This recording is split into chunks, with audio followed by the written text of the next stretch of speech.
A transgender boy wins the girls wrestling championship in Texas. This is the high school championship. This is a big title.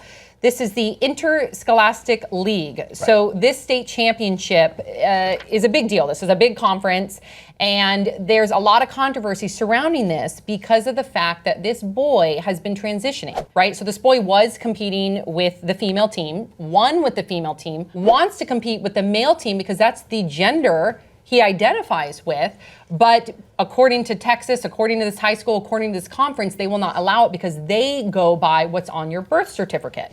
Now, apparently you can challenge that. According to CNN.com, quote, under Texas law, the state can issue a new birth certificate with an updated gender marker after the authorities receive a court order granting a request for a sex change. Now, that could take time. Not everyone that's transitioning is going to undergo a sex change.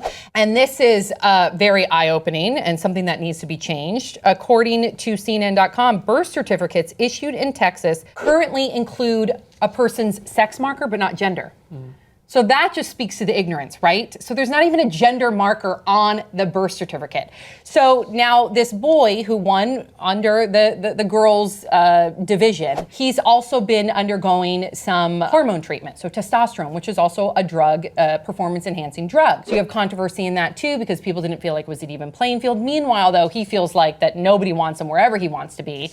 And so he did say this, though, he does have a lot of support from his teammates, which is great. He says, quote, I wouldn't be here today if it weren't for my teammates. We trained hard every single day, and that's what the spotlight should have been on, not me. Okay, I have so many different thoughts about this because I always want to, and I want to talk this out with you all. I want you all to please educate me if I sound ignorant because over the last year, I've learned a lot about trans rights and trans issues and what it means to be transgender.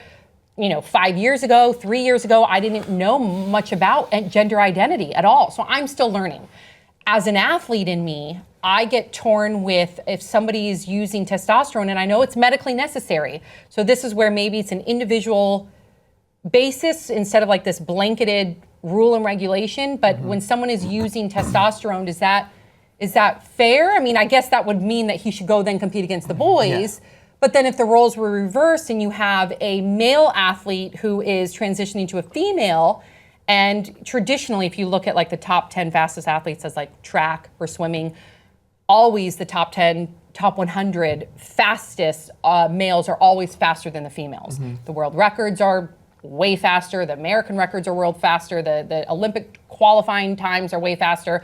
So then if you had a female that had just transitioned, a transgender female that is stronger and already dominated the sport as a male, but now is competing as a female. Is that fair?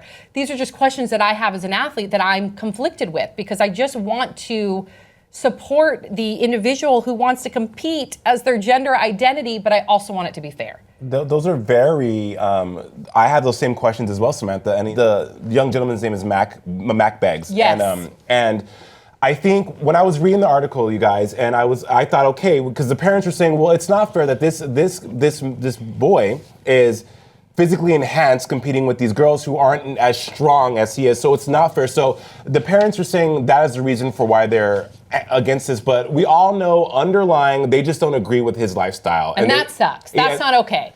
And then you have people who don't want him to compete with boys because he's not naturally a male. So he's damned if you do, he's damned. And if you read the article too, they talk about the type of segregation he experiences where he has to be ushered in and out from different, different entrances than what the normal players would use, how he's taken out of sight immediately when he's done. And I get to protect him but also to, because people are ashamed of his presence in the facility. It's almost as if they're like, listen, we're going to make this so hard for you that, you're not going to want to wrestle at all, regardless of if you're a male or a female. And I try to put myself in both people's situations, the parents and Mack, because it could come off as unfair that he is, for lack of a better word, not superhuman, but enhanced.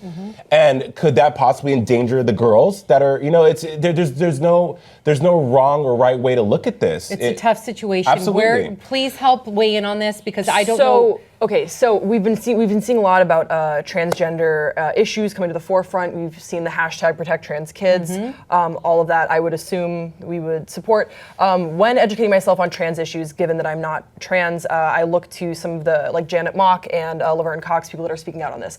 Laverne Cox said something I think that is really important for us all to remember when we see these laws being passed about regulating where trans people can and cannot be. And basically, what's happening, she says, is that trans people are not being allowed to exist in public spaces. That's what she says. When we see these laws being passed, what we need to recognize is that this is just a government trying to not allow trans people to exist in public. And I think that when I hear this story about Mack, it really that's what is being called to mind, that he is not being allowed to exist in a public space. It's like, no, do it, don't do it in front of all these spectators. Don't do it on this team. Don't do it on this team. Just don't exist. We don't want you to exist. We don't want to have to deal with that. Not everyone feels that way, though. You're right that there has been a lot of discrimination and segregation, but there's also been a lot of people that have supported him, but also have genuine concern on just plain fairness. Right. So let's not generalize everyone. But the fact that the UIL isn't even interested in dealing with it on a case-by-case situation says that they don't want to handle this problem. Therefore, they don't want it to. They want the problem to just go away. They don't want Mack to exist as a person. I agree. That's the way they're handling is wrong. But how do you handle on a case-by-case basis even? Because then you're still going to be denying certain people. That's where I get conflicted with. So. I don't have the answers here, but when you brought up the issue about what if there was a woman who was transitioning and who also was a wrestler, or there is that example. Fallon Fox is a UFC fighter, and Fallon is trans, and she is transitioned. I don't know exactly what her story is, but I would encourage you guys to look it up. She's a transgender male or female? She's a transgender woman. So she is a UFC fighter, and she's very good, and she has done a lot of. She's really brought in a lot of attention to her sport, saying that a lot of people won't compete against her because they feel as though it's an unfair advantage because she was born with the gender marker of a guy, and she does a better job of articulating exactly why this is unfair. So I would urge you guys to check out Fallon Fox's story. But it's just not as simple as what's perverted is that people think that a guy would want to transition to get ahead in a sport. Yeah, that a guy would want to. That's the idea behind most people's heads. They're like, oh, this person's doing this because they want to get an advantage. Manipulate the system, and that doesn't happen. And to me, that's not what we're talking about at all. That's insane. Yeah, it's like people not wanting to compete with Michael Phelps, in my opinion, because he is biologically superior to other swimmers. He was built better than other swimmers. You can't argue against it. Like, he was born that way. Yeah, but I totally agree with you. Even if you were to take the 30th fastest male swimmer in the world, right? Yeah. And let's say that male swimmer decided to transition, or they made it public that they're going to transition to female, and they want to compete in the sport that they identify as their gender. Totally understand that. But then you take that person who's 30th in the male division, will be first in the female division by a landslide, Amir. By a landslide. I know the difference between male and female times from competing as an international swimmer and a world ranked swimmer my whole life. So I know the vast difference when it comes to the creme de la creme of the crop. So if I was a swimmer that competed my entire life and I'm about to win the world record, I'm about to set a new world record, I'm about to win gold, and then I have like a really fantastic swimmer that's transitioned, I would want them to be able to compete as the gender that they identify with, but at the same time, as an athlete that's trained my whole life, I would feel like. So then, is the solution? I mean, because that's where it gets sort of tricky. Is the solution then to give them a separate league? That's not fair. I don't think that's fair either. I think it's tricky, but I don't know. Also, I wish we had a doctor in the panel. If that athlete who's transitioning, because just like with the female transitioning to male, there's testosterone, so maybe that evens the playing field for the males. But maybe if that male's transitioning, and having hormone treatments with estrogen, would that make that person more on the playing field as me? Right. I don't know. I think that narrative is kind of a myth that we make, because on a big enough timeline, I think there's plenty of women that are going to be better athletes than that one person that got a transition. Over time. I just don't think that there is an advantage. I don't want to discriminate. Yeah, I don't think discriminating is the answer. There's already men that are just built biologically better than other men. There's already women that are built biologically better than other women. Yeah, but we gotta look at the top of the top. Always, the top athletes male are always better than the top athletes female. So when you're looking at a very competitive level with the Olympics or whatnot, I could see why people would want to look at that as a case-by-case basis, especially if testosterone is in play, because performance enhancing drugs, and I get it, it's actually when it's medically necessary, I think totally differently. These are people that don't produce testosterone totally organically. But I do think, for one, let's just set this clear, the way that Texas is handling it on this blanket way, and like with a birth certificate when they don't even have a gender marker, is wrong. Yeah. The way that some people are ashamed by it because they don't want a male transgender student wrestling with their female is wrong. Like, that's all discriminatory. I even battle with the way I'm interpreting it is wrong. I don't like that I'm trying to say, well, what's fair, what's not fair? This person's using testosterone, or the fastest, male is now transitioning to female and is now going to immediately be faster than the fastest female. I feel bad even saying that. And this is something that I've conflicted with for years, because as an athlete, this is a subject that gets brought up time and time again. And as I learn more about gender issues, as I learn more about what it means to be transgender, and I have a few incredible trans friends, and I've had this conversation with them, and they feel conflicted too. They do. But at the same time, you don't want to discriminate. Yeah. You don't want to isolate them. Like, that shouldn't override like who's faster. Like, it just sucks. Because I don't know how I feel about it. Serena Williams gets a lot of criticism from racist people who say she's only this good and the best tennis player in the world because she's black, and black people are just stronger than other people. So I feel like this is no different from that argument there. I will say and speaking about Mack, what's really inspiring and what's very positive, there's always a silver lining, people, is his transparency with his transition at such a young age, and also to still be brave enough to want to still compete and put his life out there for everyone to see. He's not hiding anything. I have some trans friends as well, and talking to them about how when they were transitioning, how they would rarely come out, very private, dealing with the whole family situation, plus relationships that they had with, if they were a male dating a woman, now they're becoming a woman. So I think Mack is so inspiring in that sense, that he's like, I'm young, I am wanting to inspire other trans people, and he's also in Texas. I mean, I'm not bagging on Texas, but clearly from this article, they don't have the wherewithal to be progressive enough to think out the box in regards to this. So I'm kudos to Mack for that.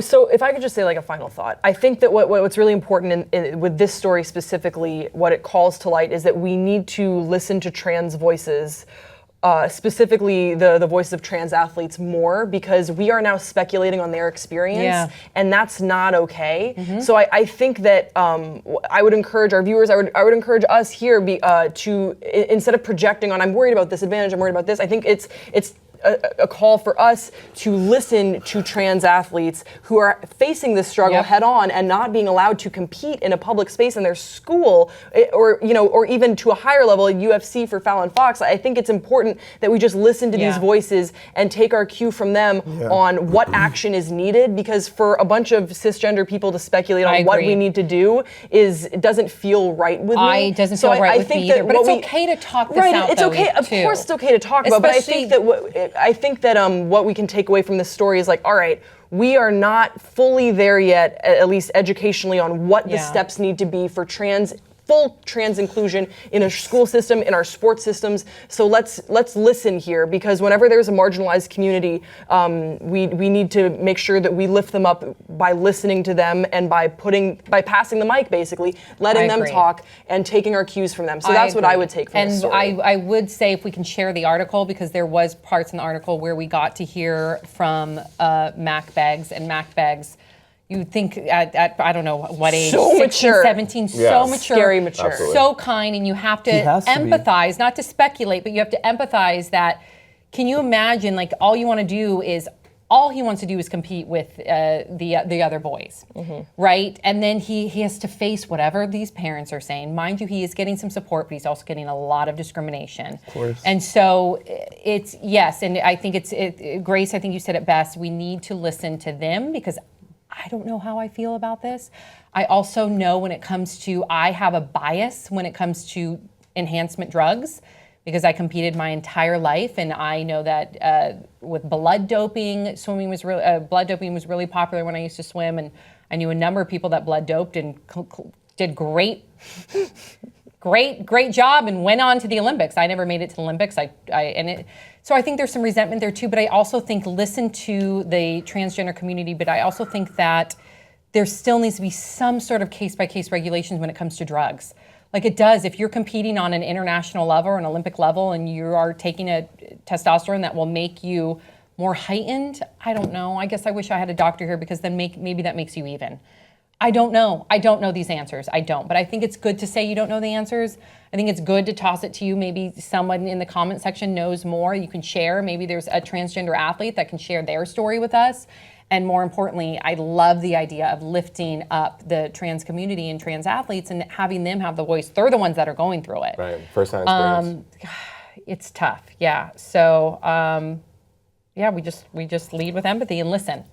And then hopefully through time, we'll have a better understanding and more education, because I think just in the last couple of years, I've learned so much about gender identity and trans issues. And I'm so grateful for that, because I think I was pretty ignorant on it prior. I think I was. I just didn't know any better. I think a lot of people still don't even know the difference between sexuality and gender. Look at Texas. They have a sex marker and not a gender marker. So lots of room to grow here. Please share your thoughts. Keep it respectful. This is clearly we all are being as transparent as we can, and we are advocating 100% for Mack Beggs. We're with you, but I think it's okay to also discuss if you have some thoughts or concerns. I think that's normal, and that's how we push the dialogue forward. So please keep us in check. Fill in the comment section with all your thoughts, and we'll see you next time on Pop Sugar.